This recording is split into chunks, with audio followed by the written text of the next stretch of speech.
हे guys, good evening. So guys, हमारी PT 365 economy की magazine चल रही थी जिसमें हमने अपने पहले 3 चैप्टर स्टार्ट कर चुके हैं। अब हम अपना पार्ट 4 स्टार्ट करते हैं। कोशिश करूंगी कि इसी वीडियो में क्या कर दूं, इसको कंप्लीट कर दूं, लेकिन थोड़ा सा मुश्किल भी लग रहा है क्योंकि थोड़ी लेंथी है। ठीक है, तो चलो पहला है news, that is the India trading design. अभी क्या है, रिसेंटली एक रिपोर्ट आई है जिसमें ये बोला है कि इंडिया को नियर अबाउट मतलब कि इंडिया टॉप 10 कंट्रीज जिसके साथ ट्रेड करता है उसमें से 9 कंट्रीज के साथ क्या है, इंडिया को ट्रेड करके क्या मिलता है, डेफिसिट होता है, मतलब घाटा होता है। फाइन, अगर आपके 10 कस्टमर है, आप 10 कस्टमर के साथ ट्रेड कर रहे हो, उन ट्रेड करने से क्या है, आपको सिर्फ 10 में से 9 लोगों के साथ क्या है, ट्रेड करने में क्या घाटा हो रहा है। ठीक है, अब इंडिया का ट्रेंड क्या ग्लोबल मार्केट में हम देखते हैं।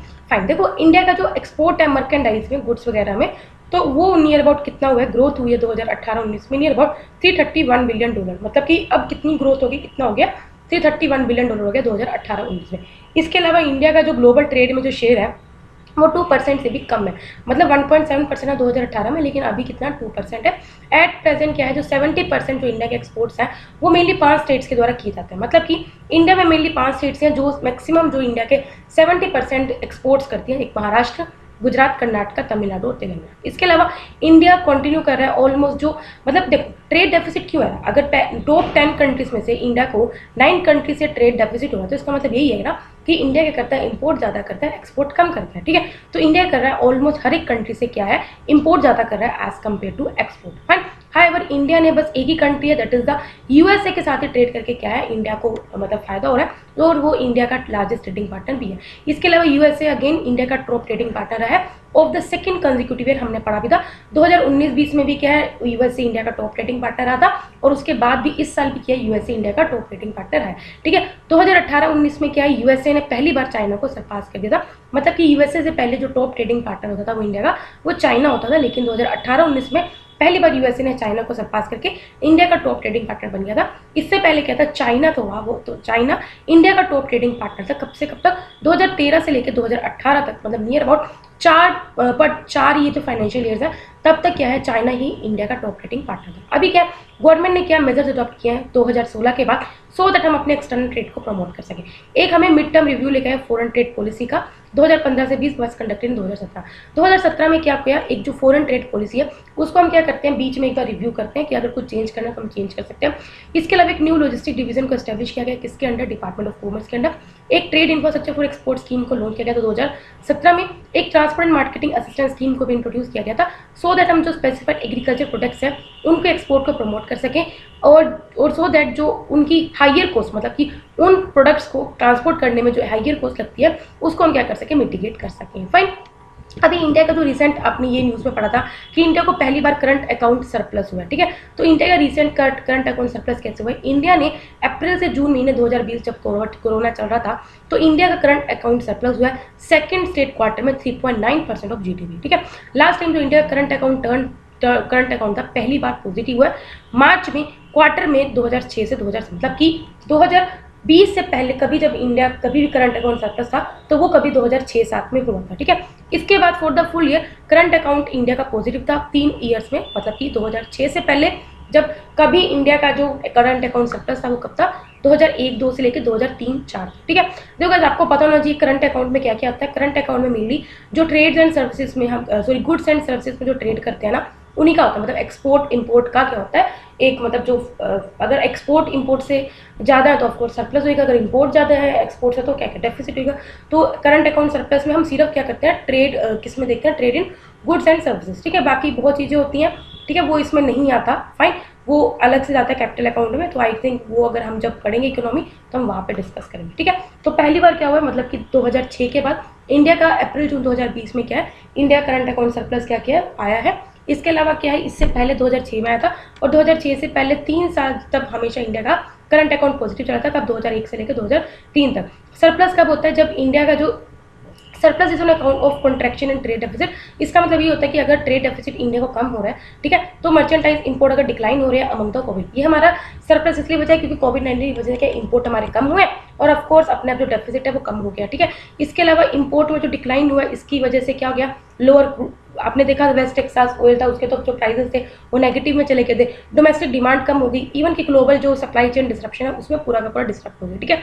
इसमें क्या आरबीआई को अलाउ किया कि वो क्या करता है, अपना फॉरेक्स रिजर्व बढ़ सके, मतलब कि जब कोविड-19 पेंडेमिक आया तो आप इसको एज एन अपॉर्चुनिटी भी यूज कर सकते हो। तो इसमें क्या किया आरबीआई ने किया, जो अपना फॉरेक्स रिजर्व है उसको बिल्ड किया है, जो बहुत ज़्यादा क्रिटिकल है अगर आपने फाइनेंशियल और एक्सटर्नल सेक्टर की स्टेबिलिटी मेंटेन करनी है और अपनी इकोनॉमिक ग्रोथ को बूस्ट करना है, सो दैट हम कंट्री को इनफ कैपिटल प्रोवाइड कर सकें, सो दैट वो डोमेस्टिकली प्रोडक्शन कर सकें, ठीक है। कंट्री का जो फॉरेन रिजर्व है हमारा वो पहली बार इंडिया में $500 बिलियन को मार्क को क्या किया, क्रॉस किया, fine.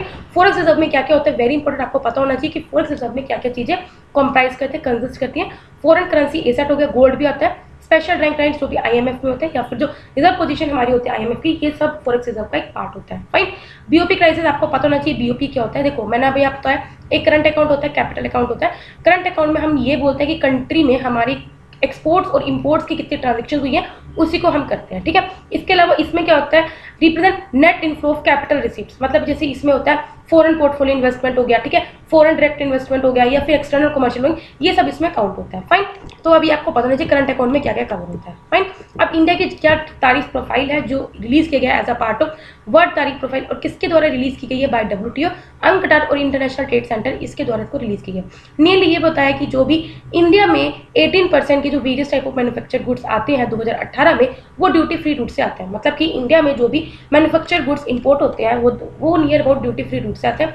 This is despite much higher average tariffs in India compare to the other major country, ठीक है। इंडिया का जो शेयर है बाइंडिंग कवरेज में 74% है, जबकि चाइना कितना 100%, तो इंडिया काफी लैग कर रहा है।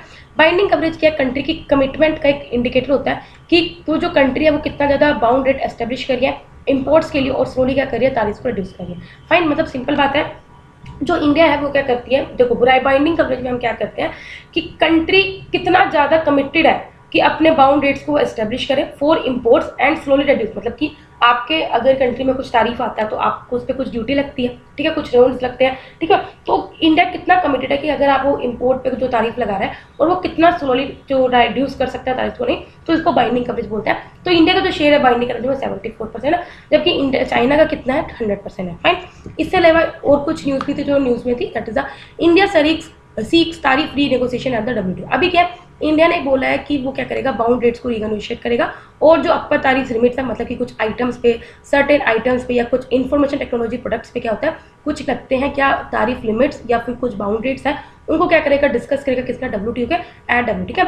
ये कब आई है, जब सेंटर ने क्या किया, हमारी डोमेस्टिक मैन्युफैक्चरिंग को इंकरेज किया।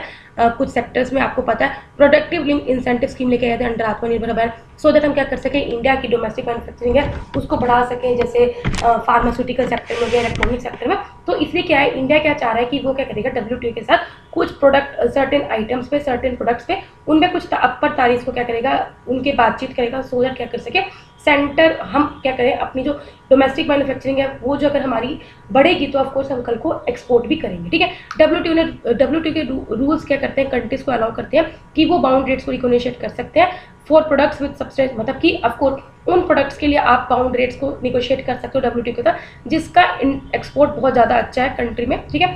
And if the country is applied और current tariff is about to breach the bound, ठीक है, this country has to compensate to raise its bound rate to the exporting country through the renegotiation। फिर अब आप देख सकते हो कितने तरह की तारीफ होती है। देखो बाउंड तारीफ रेट में क्या होता है, इसमें क्या होता है, जो मैक्सिमम आपका मोस्ट फेवर्ड नेशन तारीफ level for a given commodity line. देखो गाइस क्या होता है, एक तो होता है प्रेफरेंशियल तारीफ होता है, एक होता है मोस्ट फेवर्ड नेशन तारीफ रेट होता है, एक होता है तारीफ रेट फॉर नॉन डब्ल्यूटीओ। देखो गाइस, अगर आप कोई भी कंट्री है, आप एक्सपोर्ट इंपोर्ट करती है आपके इंडिया में, ठीक है, मतलब कि आप किसी और कंट्री, सपोज करो चाइना है, वो हमारी कंट्री में क्या कर रही है, एक्सपोर्ट कर रही है, ठीक है, अपना माल।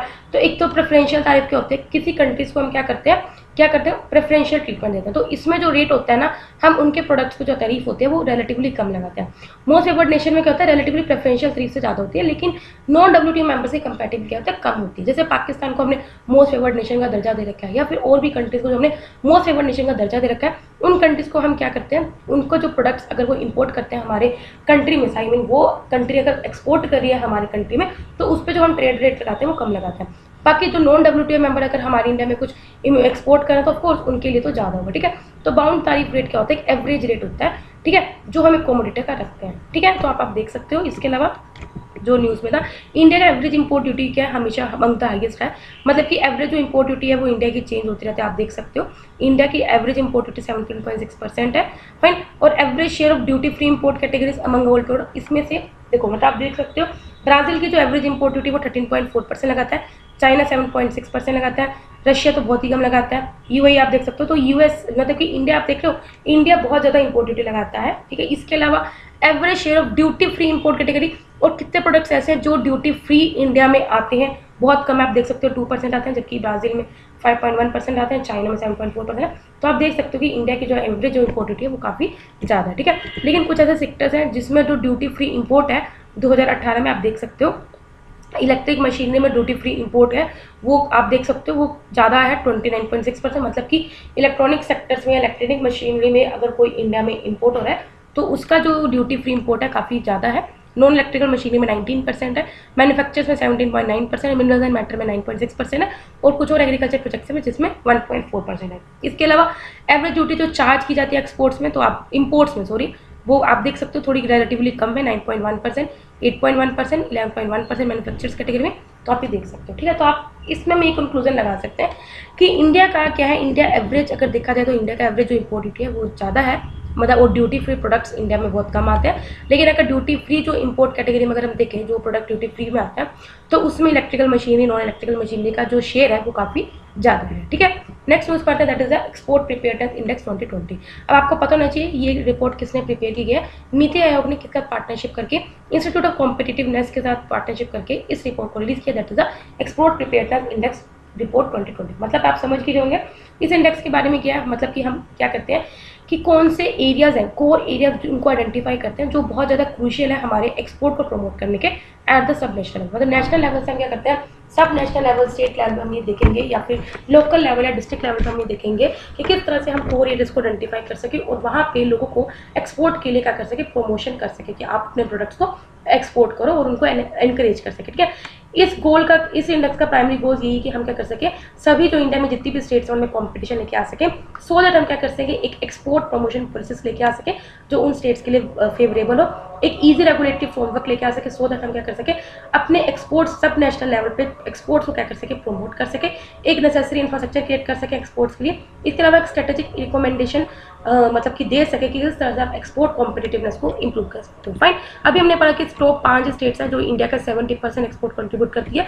तो हमारा एम ये है कि हम क्या करेंगे, हर एक स्टेट या फिर हर एक डिस्ट्रिक्ट का कुछ, जैसे आप देख रहा होगा वन डिस्ट्रिक्ट वन ऐसी स्कीम चल रही है। तो ये क्यों चल रही है, ये इसलिए चल रही है सो दैट हम किसी पर्टिकुलर डिस्ट्रिक्ट के एक पर्टिकुलर प्रोडक्ट को क्या पहचानें और उसमें देखें कि उसमें एक्सपोर्ट का कितना पोटेंशियल है और हम अपना क्या डोमेस्टिक मैन्युफैक्चरिंग उस पर्टिकुलर प्रोडक्ट की बढ़ा के उसका एक्सपोर्ट बढ़ाएं। ठीक है, इसका अटैम्प्ट ये है जो हमने ये एक्सपोर्ट प्रिपेयर्डनेस इंडेक्स को जो हम लॉन्च किया है, इसका एम यही कि हम क्या कर सके, एक ऐसा एक्सटेंसिव फ्रेमवर्क प्रोवाइड कर सके सो दैट हम इंडिया की जो स्टेट्स है, जो यूनियन टेरिटरीज है, उनको उनकी रेडीनेस को हम असेस कर सकें। मतलब कि वो स्टेट कितनी रेडी है एक्सपोर्ट करने के लिए और क्या वो पर्पस, ये जो फॉलोइंग पर्पस है उनको सर्व करिए नहीं। मतलब कि इसमें हम क्या करेंगे, स्टेट्स और ड्यूटीज़ की रैंक करेंगे as per on their index को। ठीक है, हम देखेंगे कि वो पर्टिकुलर स्टेट कितनी ज़्यादा एक्सपोर्ट करने के लिए प्रिपेयर्ड है, उनकी क्या परफॉर्मेंस है। हम कुछ उनके चैलेंजेस और अपॉर्चुनिटीज़ भी फेस देखेंगे कि क्या चैलेंज वो फेस कर रही हैं, क्यों वो एक्सपोर्ट नहीं कर पा रहे हैं, या फिर क्या अपॉर्चुनिटीज़ है जिनका वो फ़ायदा नहीं उठा पा रहे हैं, क्यों नहीं उठा पा रहे, तो उनको आइडेंटिफाई करेंगे।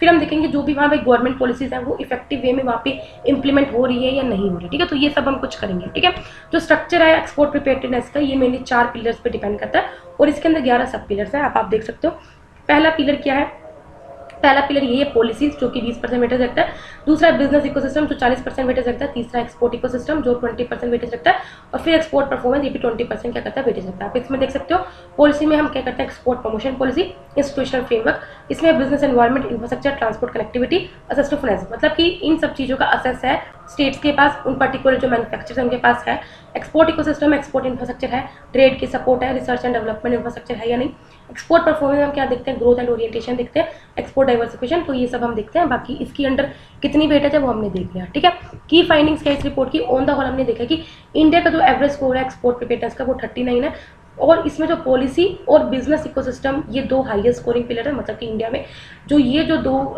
सेक्टर्स हैं, दो पिलर्स हैं, ये ज़्यादा अच्छा स्कोर करे, जबकि जो एक्सपोर्ट इकोसिस्टम है ये सबसे ज़्यादा लीस्ट स्कोरिंग है। और जिसमें जो स्टेट्स बहुत अच्छा जिसमें काम कर रही हैं, जैसे कोस्टल, लैंडलॉक्ड, हिमालयन और यूटीज में है, जैसे मोस्ट जो कोस्टल स्टेट्स है वो ज़्यादा अच्छा परफॉर्म कर रही हैं। ठीक है, अब टॉप 3 स्टेट्स हैं जो सबसे अच्छा परफॉर्म करिए कोस्टल, जैसे गुजरात हो गया, महाराष्ट्र होगा, तमिलनाडु। देखो अभी बोला कि कोस्टल स्टेट है तो वहाँ पे ऑफकोर्स ज़्यादा ईजिली क्या हो जाता है, प्रोडक्ट्स का एक्सपोर्ट इंपोर्ट होता है। टॉप 3 लैंडलॉक्ड स्टेट्स में कौन सी स्टेट्स हैं जो अच्छा एक्सपोर्ट करिए, राजस्थान, तेलंगाना और हरियाणा। हिमालयन स्टेट में उत्तराखंड, त्रिपुरा, हिमाचल प्रदेश। और यूनियन टेरिटरीज में दिल्ली, गोवा एंड चंडीगढ़। फाइन, अभी क्या इंडेक्स में कुछ ये बताया कि इंडिया कौन कौन से 3 चैलेंजेस फेस कर रहा है एक्सपोर्ट को प्रमोट करने में। सबसे पहले क्या इंडिया में क्या मतलब कि एक कोई एक ऐसे शहर है, गुजरात देख लो, वहाँ पे अच्छा खासा इंफ्रास्ट्रक्चर है, और एक आप बिहार देख लो, वहाँ पे इंफ्रास्ट्रक्चर आप देख लो। ठीक है, तो इंटर रीजनल बहुत ज़्यादा डिस्पैरिटीज है एक्सपोर्ट इंफ्रास्ट्रक्चर में। अगर इवन कि अगर आप गुजरात में भी देखो या फिर आप महाराष्ट्र देखो, महाराष्ट्र में एक मुंबई है, बॉम्बे है, जो इतना ज़्यादा क्या है, मतलब कि कितना ज़्यादा वो मतलब कि इंफ्रास्ट्रक्चर अच्छा है। जबकि अगर आप वहाँ पे कोई और सिटी देख लो, वहाँ की नागपुर या वगैरह, वो कितना ज़्यादा बैकवर्ड। ठीक है, तो मतलब कि विद इन द स्टेट भी बहुत ज़्यादा डिस्पैरिटीज है। और बाकी और भी जो स्टेट्स हैं वो पता है एक दूसरे से, मतलब इनइक्वालिटी बहुत ज़्यादा करती है। इसके अलावा क्या स्टेट्स में क्या ट्रेड सपोर्ट नहीं करते एक दूसरे को, ग्रोथ ओरिएंटेड नहीं है, poor research and development infrastructure है, इस वजह से क्या हम यूज एक्सपोर्ट्स को प्रमोट नहीं कर पाते। फाइन, इसके अलावा क्या पिलर्स और सब पिलर्स का क्या वेटेज है वो आप देख सकते हो। अभी देखो इसके अलावा और भी होते हैं, जैसे अभी तो ये हमने एक्सपोर्ट प्रिपेयर्डनेस इंडेक्स देखा है जो कि नीति आयोग के द्वारा रिलीज किया जाता है। ठीक है, इसके अलावा और भी इंडेक्सेस होते हैं, जैसे एक लॉजिस्टिक परफॉर्मेंस इंडेक्स होता है, एक होता है। ठीक है, पहले हम इसका ही पढ़ लेते हैं। लॉजिस्टिक परफॉर्मेंस इंडेक्स को जो पब्लिश करता है वो वर्ल्ड बैंक करता है। ये मेजर क्या करता है, ये देखता है लॉजिस्टिक फ्रेंडलीनेस ऑफ कंट्रीज। मतलब कि लॉजिस्टिक का मतलब क्या होता है, लॉजिस्टिक्स मतलब क्या होता है कि वो माल को कैसे ट्रांसपोर्ट कर रहे हैं, मतलब कि कितनी इजीली करें। इंडिया का जो रैंक था वो 160 कंट्रीज में 44 था 2018 में। बेस्ट जो कंट्रीज जो परफॉर्म करी थी वो थी top 5, Germany, Sweden, Belgium, Austria, Japan. ठीक है, इसके अलावा जो trading across borders doing business, ये भी वर्ल्ड बैंक के द्वारा पब्लिश किया जाता है। इसमें मेजर करते हैं कि अगर आपको लॉजिस्टिक, अगर आप कोई कंट्री दूसरी कंट्री में ट्रांसफर करिए, प्रोडक्ट को ट्रांसपोर्ट करिए, तो उसमें कितना टाइम लगता है, कितना कॉस्ट लगता है। ठीक है, तो इंडिया का जो रैंक था वो 190 कंट्रीज में 68 था 2019 में।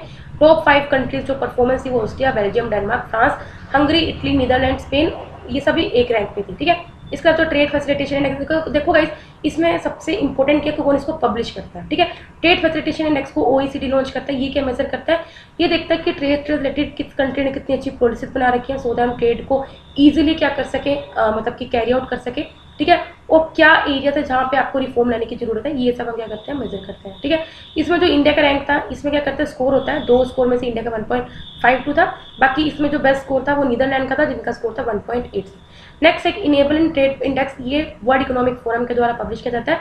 इसका ये क्या मेजर करता है, ये मेजर करता है क्या फैक्टर्स, पॉलिसी और सर्विसेज हैं जो ट्रेड को क्या करती हैं, फैसिलिटेट करती हैं, इजी बना के रखती हैं across the border and to destination. मतलब कि आपको पता है एक कंट्री से दूसरी कंट्री में ट्रेड होती है तो कितने बैरियर्स आते हैं, अगर बैरियर्स नहीं आ रहे तो इसका मतलब क्या है, वो इतना अच्छा ट्रेड है। ठीक है, या उस पर्टिकुलर कंट्री की जो पॉलिसीज है वो अच्छी है। ठीक है, तो इंडिया का जो इसमें रैंक था वो 102 था out of 136 country as per 2006। और टॉप 5 कंट्रीज कौन से, Singapore, Netherland, Hong Kong, Luxembourg and the Sweden. Fine, तो मैक्सिमम जो यूरोपियन कंट्रीज है वही हमेशा टॉप करते हैं। नेक्स्ट यूज करते हैं WTO रिलेटेड डेवलपमेंट। फर्स्ट इसकी न्यूज है ट्रिप्स फ्लेक्सिबिलिटी। अभी इंडिया ने बोला है G20 मेंबर्स को कि आप एक एग्रीमेंट पे काम करो, जिससे क्या होगा, जो कंट्रीज है वो क्या कर सकते हैं, कुछ फ्लेक्सिबिलिटीज को अंडर यूज कर सकते हैं अंडर द ट्रिप्स। ये हमने पढ़ा था क्योंकि कोविड-19 के टाइम पे आया था ट्रिप्स। ठीक है, अभी मतलब कि ट्रिप्स को ये बोला था कि ट्रिप्स के कुछ नॉर्म्स को हमें क्या करना चाहिए, रिलैक्स करना चाहिए, सो दैट कुछ जो डेवलपिंग कंट्रीज है, जो लीस्ट डेवलपिंग कंट्रीज है, वो क्या कर सके, कुछ चीज़ों को, कुछ प्रोविजंस को क्या कर सके, अवेल कर सके। ठीक है, तो तभी इंडिया ने G20 मेंबर्स को बोला था कि हमें एक एग्रीमेंट पे काम करना चाहिए, जिससे जो कंट्रीज है वो क्या कर सकते हैं, कुछ फ्लेक्सिबिलिटीज को यूज कर सकती है अंडर द ट्रिप्स। फाइन, देखो आप ट्रिप्स एग्रीमेंट को एक बार देख लेते हैं। इसका फुल फॉर्म होती है trade related intellectual property rights. मतलब कि अगर आपका कुछ आपकी खुद की इनोवेशन है तो आप उसको प्रोटेक्ट कर सकते हो, जैसे कॉपीराइट हो गया, ठीक है, कोई आपका ट्रेडमार्क हो गया, ठीक है, या आपका कोई पेटेंट हो गया, तो इन सबको आप प्रोटेक्ट कर सकते हो। ठीक है, जो ट्रिप्स एग्रीमेंट है वो पहली बार इफेक्ट में आया था 1995 में, और एक मल्टीलेटरल एग्रीमेंट है किस पे, इंटेलेक्चुअल प्रॉपर्टी, मतलब कि जो आपकी खुद की प्रॉपर्टी है।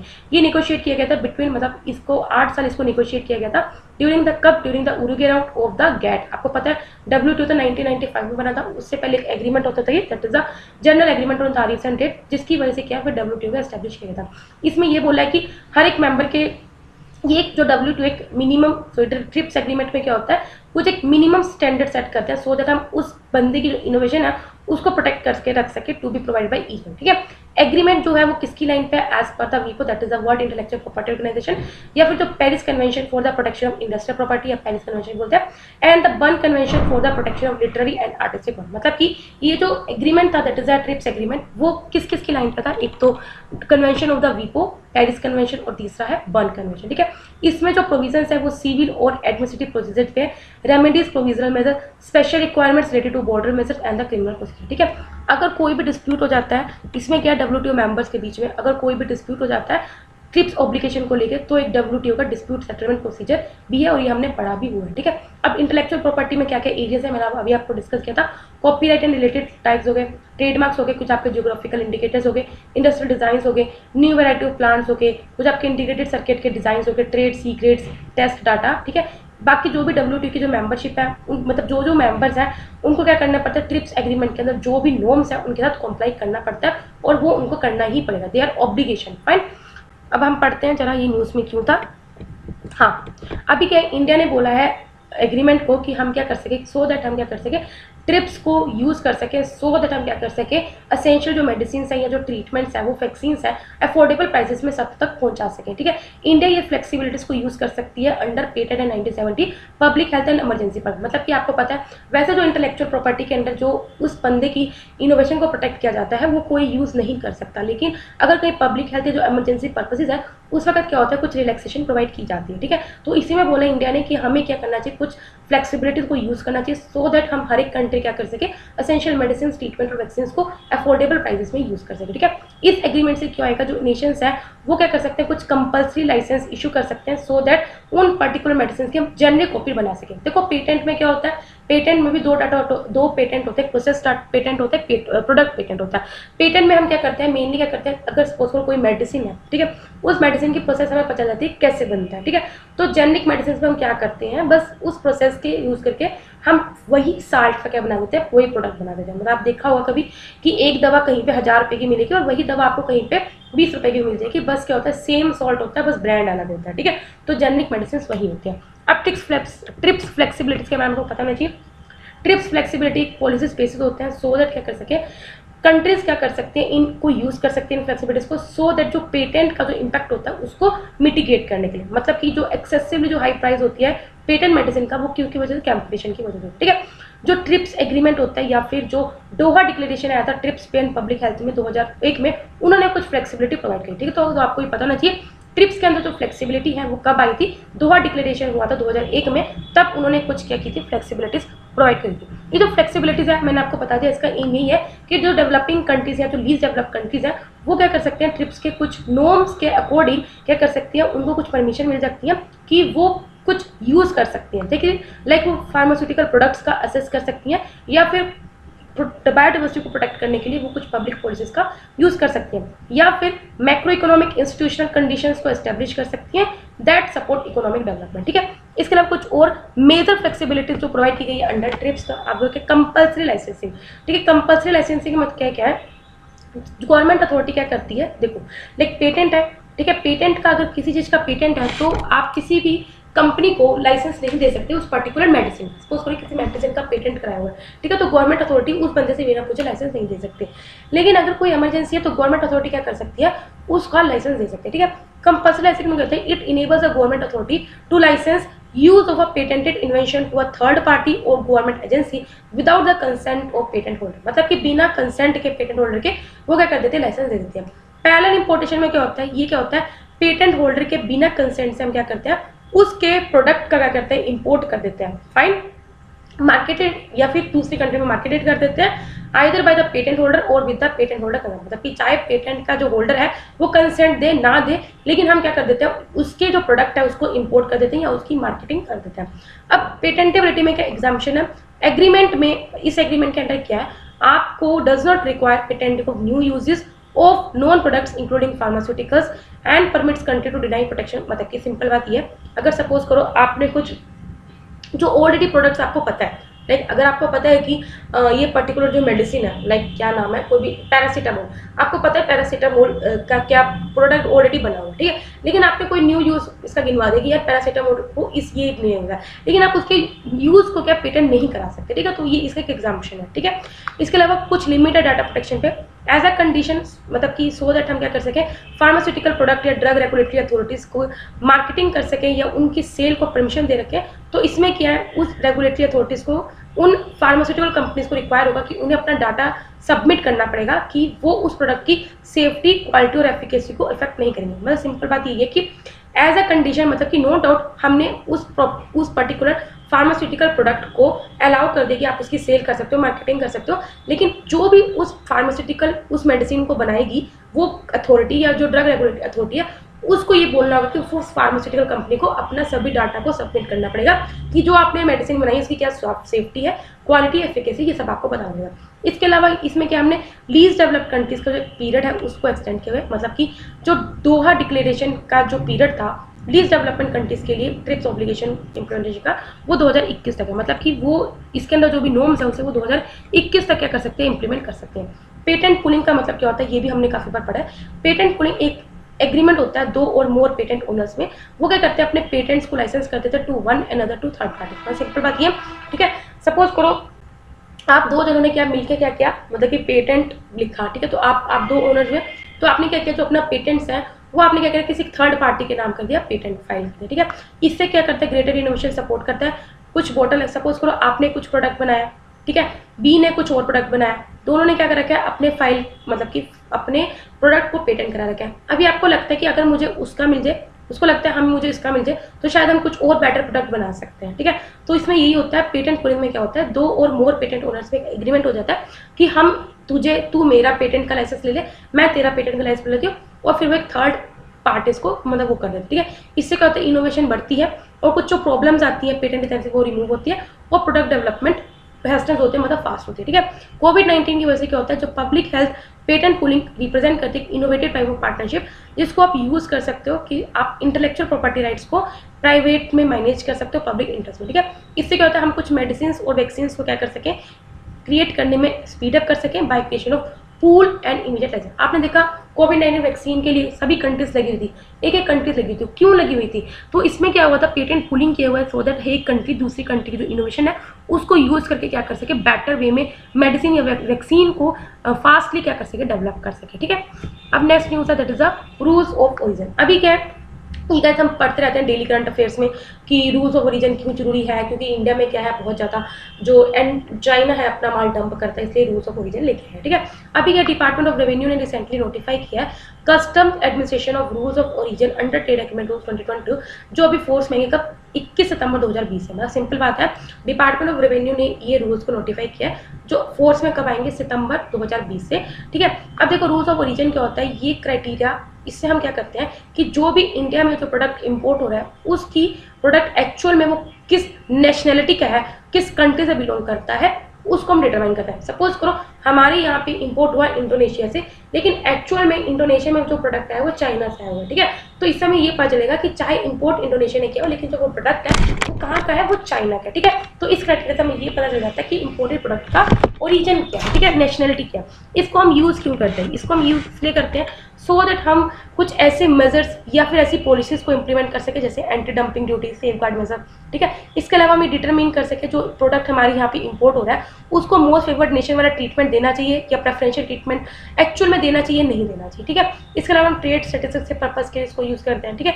इसके अलावा हम इसको यूज़ करते हैं सो दैट हम कुछ लेबलिंग और मार्केटिंग रिक्वायरमेंट्स को इस यूज़ कर सकें फॉर गवर्नमेंट प्रोक्योरमेंट, ठीक है। तो अगर गवर्नमेंट के लिए गवर्नमेंट ने कुछ सामान परचेज करना है तो भी हम क्या करते हैं, रूल्स ऑफ ओरिजिन को यूज़ करते हैं, ठीक है। सर्टिफिकेट ऑफ ओरिजिन क्या होता है, देखो सिंपल बात ये है कि जब अगर सपोज करो इंडोनेशिया इंडिया में माल क्या कर रहा है, एक्सपोर्ट कर रहा है, मतलब या फिर इंडिया इंडोनेशिया से प्रोडक्ट क्या कर रहा है, इंपोर्ट कर रहा है, तो इंडोनेशिया को एक सर्टिफिकेट ऑफ ओरिजिन सबमिट करना होगा कि ये जो प्रोडक्ट है एक्चुअल में अगर चाइना से तो यू हैव टू सबमिट, और अगर आपकी कंट्री से तो आपको सर्टिफिकेट आपको सबमिट करना होगा, ठीक है। तो सर्टिफिकेट ऑफ ओरिजिन एक इंपॉर्टेंट इंटरनेशनल ट्रेड डॉक्यूमेंट है जिसमें ये बताता है कि जो गुड्स है वो किसके द्वारा ऑब्टेन किया जा रहा है, किसके द्वारा प्रोड्यूस किया गया है, मैन्युफैक्चर्ड किसके द्वारा किया है, प्रोसेस किसके द्वारा किया पर्टिकुलर कंट्री में। अगर इंडोनेशिया से आया तो आपको बताना होगा कि इंडोनेशिया में कहाँ पे प्रोड्यूस किया गया है, किस पर्टिकुलर कंपनी ने वहाँ पे मैन्युफैक्चर किया गया है प्रोडक्ट, हर एक चीज़ की इन्फॉर्मेशन आपको देनी पड़ेगी। इससे ये पता चलेगा नेशनलिटी क्या है, या उस प्रोडक्ट का कंटेंट क्या है, क्या मतलब क्या क्या उसके इंग्रेडिएंट्स है, इस टाइप का, ठीक है। और इसके अलावा एक एक्सपोर्टर के अंदर एक डिक्लेरेशन होगी जो भी कि वो कस्टम और जो ट्रेड रिक्वायरमेंट्स है उनको सेटिस्फाई करे या नहीं, मतलब सिंपल है, जो टर्म्स एंड कंडीशन है उनको वो क्या करनी पड़ेगी, एक्सेप्ट करनी है, ठीक है। एन एक्सपोर्टर जो भी एक्सपोर्ट करे उसको एक सर्टिफिकेट ऑफ ओरिजिन सबमिट करना पड़ेगा, तब जब वो हमारे यहाँ पे कंट्री में लैंड करेगा वो प्रोडक्ट, ठीक है। तो आई होप आपको पता होगा, आई मीन हमने पहले डिस्कस कर रखा है, बट आई होप अब आपको समझ में आ गया, ठीक है। रूल्स ऑफ ओरिजिन में भी मेनली दो तरह के ओरिजिन वो होते हैं, दो तरह के टाइप्स होते हैं। एक होता है non preferential rules of origin और एक होता है प्रेफरेंशियल रूल्स ऑफ ओरिजिन, ठीक है।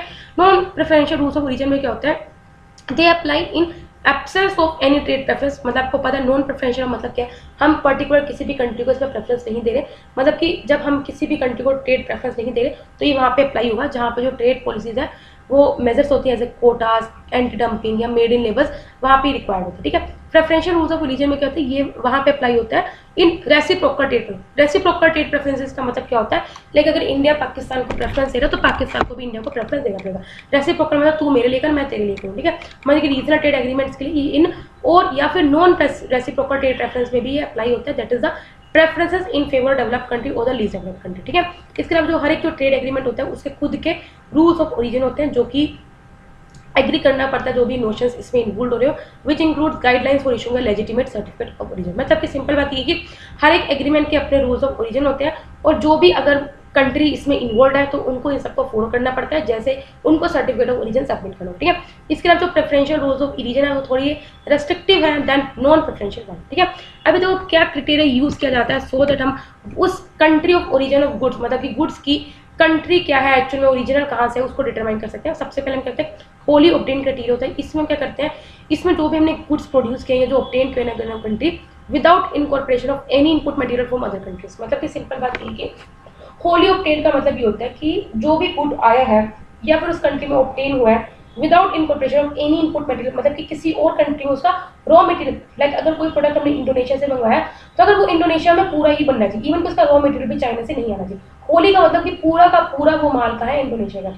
सेकंड है सब्सटेंशियल सफिशिएंट ट्रांसफॉर्मेशन क्राइटेरिया। इसमें क्या है, गुड्स को इतना मतलब कि इतना क्राइटेरिया क्वालिफाई करना पड़ता है कि वो एटलीस्ट इंडोनेशिया से हो, मतलब समझ गए ना, मतलब मैक्सिमम जो उसका कंटेंट है वो कहाँ से, उस कंट्री से, या फिर जो भी क्राइटेरिया है, जो भी क्राइटेरिया उसको क्या करना है, क्वालिफाई करना हो, उसको अगर ओरिजिनेटिव बताना, ठीक है। इसमें भी कुछ मेथड्स को यूज किया जाता है, जैसे वैल्यू कंटेंट मेथड। इस गुड में क्या किया जाता है, when the value added of a good in a country increases up to a specified level. बस सिंपल बात ये कि वैल्यू कंटेंट मेथड में हम क्या देखते हैं कि अगर उस पर्टिकुलर कंट्री का जो मतलब कि कंटेंट है वो एक स्पेसिफाइड लेवल तक है, मतलब कि इतना सफिशिएंट लेवल तक है कि हम ये बोल सकते हैं कि हाँ ये जो प्रोडक्ट की जो ओरिजिनलिटी है, ये जो नेशनलिटी है वो इंडोनेशिया की है, ठीक है। चेंज इन तारीफ क्लासिफिकेशन मेथड होता है, इसमें हम गुड को तब बोलते हैं कि वो मतलब कि सफिशिएंट है या फिर इस पर्टिकुलर कंट्री का बिलोंग करता है। एक minute, a good is considered substantially transform when it is classified in a heading or subheading different from all the non originating materials used, ठीक है। फाइन, नेक्स्ट है प्रोसेस रूल मेथड। इस good को substantially transform किया जाता है when the good has undergone specified manufacturing और processing operation. मतलब जब गुड को आपने ऐसा कुछ मैन्युफैक्चरिंग दी है, मतलब अगर सपोज करो वो इंडोनेशिया में बना है, अगर उन्होंने कुछ ऐसा मैन्युफैक्चरिंग टेक्निक यूज करी है या कुछ प्रोसेसिंग ऑपरेशन यूज करी है, ठीक है, अलग, ठीक है, मतलब जो और कंट्री में नहीं होती, तब हम बोल सकते हैं कि हाँ ये भाई उसी का प्रोडक्ट है, ठीक है। इसके अलावा एक डी मिनिमम टॉलरेंस रूल होता है, मतलब ये परमिट करता है कि जो स्पेसिफिक शेयर है वैल्यू का या जो फाइनल प्रोडक्ट की जो वॉल्यूम है वो नॉन ओरिजिनेटिंग होनी चाहिए without the final product losing its originating status, fine. इसके अलावा अगर आप इस रूल्स के बारे में आपको थोड़ा सा पता होना चाहिए about custom administration of rules of origin under the trade agreement rule 2020, ठीक है। ये रूल्स एप्लीकेबल होते हैं जो भी गुड्स इंपोर्ट होते हैं इंडिया में, वहाँ पे इंपोर्टर को क्लेम करना होता है, मतलब कि अगर इंपोर्टर क्लेम कर रहा है कि उसे प्रेफरेंशियल ट्रीटमेंट चाहिए या फिर प्रेफरेंशियल रेट ऑफ ड्यूटी चाहिए उसके इंपोर्ट पे, तब उसको ये सबमिट करना पड़ेगा, ठीक है। इसका एम यही होता है कि हम क्या कर सके to supplement the operational certification procedure so that हम क्या कर सके रूल्स ऑफ ओरिजिन को इम्प्लीमेंट कर सकें जो prescribed under the respective trade agreement of India, जैसे फ्री ट्रेड एग्रीमेंट हो गया, प्रेफरेंशियल ट्रेड एग्रीमेंट हो गया, ठीक है, कॉम्प्रिहेंसिव इकोनॉमिक कोऑपरेशन एग्रीमेंट हो गया या कॉम्प्रिहेंसिव इकोनॉमिक पार्टनरशिप एग्रीमेंट हो गया, ठीक है। इसके अलावा और क्या प्रोविजंस है इसमें, यह है कि ट्रेड एग्रीमेंट के अंदर आप कोई भी जो कंट्री है वो preferential rate of duty claim कर सकती है, लेकिन इंपोर्ट कब कर सकती है, अगर इंपोर्टर को क्या करना पड़ता है, मतलब कि ऑफकोर्स अगर वो क्या करेगा, सर्टिफिकेट ऑफ ओरिजिन सबमिट कर देगा, ठीक है। To claim preferential rate of duty under a trade agreement, the importer at the time of filing bill of entry, उसको क्या क्या करना पड़ेगा, सबसे पहले उसको डिक्लेयर करना पड़ेगा कि जो इंपोर्टेड जो गुड वो प्रोडक्ट इंपोर्ट कर रहा है वो ओरिजिनेटिंग गुड्स के लिए क्वालिफाई है या फिर प्रेफरेंशियल रेट ऑफ ड्यूटी के लिए वो क्वालिफाई है। इसके अलावा सर्टिफिकेट ऑफ ओरिजिन क्या करना पड़ेगा, सबमिट करना होगा, ठीक है।